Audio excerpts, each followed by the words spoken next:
My fellow New Yorkers, like so many of you, I grew up in a city that failed my family. My mother raised six children on her own, working three jobs. Yet, even when her hard work was met with injustice and indignity, she soldiered on. She believed in New York. She taught me that you can never do wrong by doing right. That resilient spirit is the essence of New York. And her example and the grit of everyday New Yorkers is what inspired me to public service and what gives me strength today. It's a simple truth. New Yorkers are strong and they deserve strong leadership. And when New Yorkers worry about their bills at the kitchen table or feel unsafe on the subway platform, they don't expect a political party to help. They want leadership from a person who understands their struggle and their story. There isn't a liberal or conservative way to fix New York, but there is a right way and a wrong way. And true leaders don't just know the right path, they have the guts to take it. I've always put New York's people before politics and party, and I always will. Some leaders choose rhetoric over results and fail to make working people their North Star.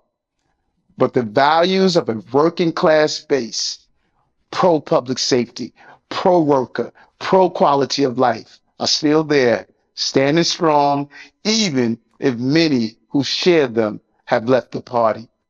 Those are my values, New York's values, and I will always fight for them.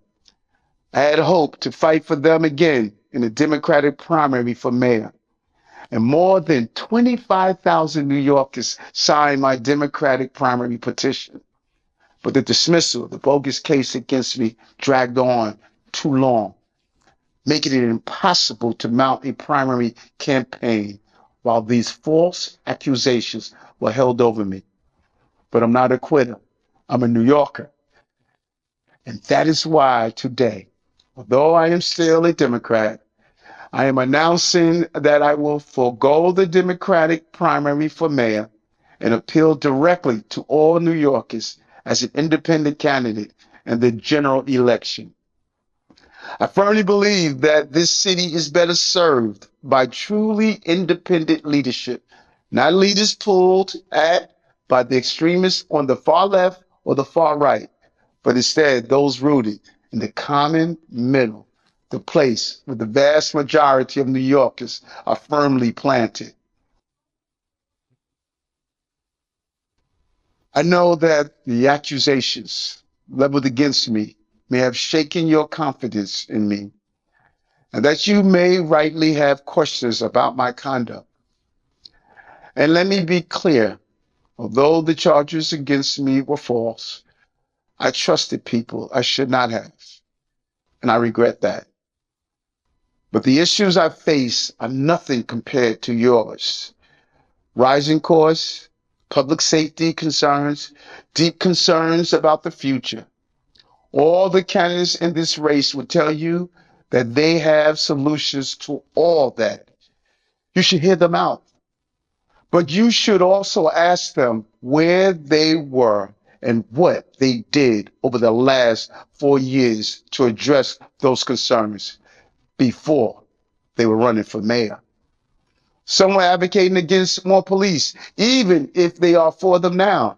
Some were fighting the pro-growth strategies of our administration. Some even sought to limit housing production. Some voted to give more of your tax dollars to other cities and towns in this state while refusing to change laws that let dangerous criminals run wild on our streets. And some sat at home and did absolutely nothing.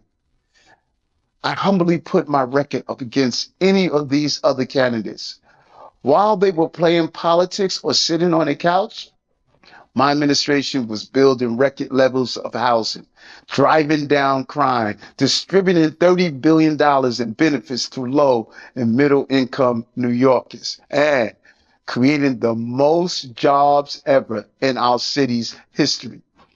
As Mayor Lindsay said when he successfully ran as an independent candidate for mayor, I have made mistakes. And I am saying to you, my fellow New Yorkers, so did I. But it was not a mistake to invest more in housing than any other mayor. It wasn't a mistake to put a cop on every train. It wasn't a mistake to increase the value of housing vouchers and earned income tax credit to the highest levels ever. And it wasn't a mistake to put politics aside, defy my party when needed, and speak with the voice of working New Yorkers. Ultimately, it'll be up to you who runs this city for the next 4 years. As someone who has always fought for you and who is accountable to only you, I hope I can earn your vote. God bless you, New York, and God bless the great city that we live in. Thank you.